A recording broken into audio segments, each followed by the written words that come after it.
Global oil prices surged by more than 4% on Monday after fresh military tensions in the Middle East heightened concerns over the security of energy supplies through the Strait of Hormuz, one of the world's busiest oil shipping routes. The sharp rise came after Iran reportedly launched attacks targeting several Gulf nations in response to recent US military strikes.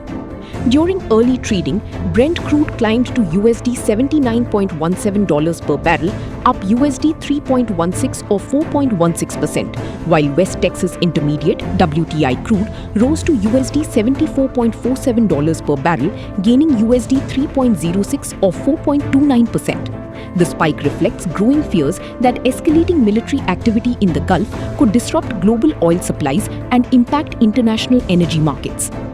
The latest price rally follows renewed tensions around the Strait of Hormuz, a strategically vital maritime passage through which nearly one-fifth of the world's crude oil is transported.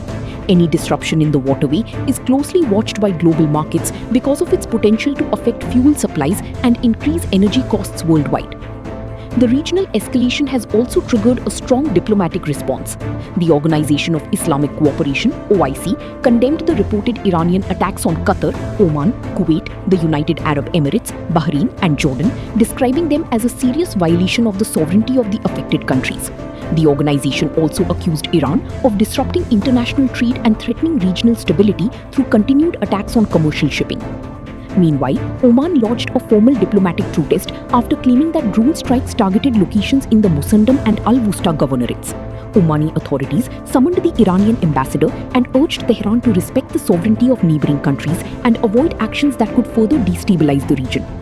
With geopolitical tensions continuing to rise and uncertainty surrounding the Strait of Hormuz persisting, analysts warn that oil prices could remain volatile in the coming days, potentially impacting global fuel markets and increasing inflationary pressures across major economies.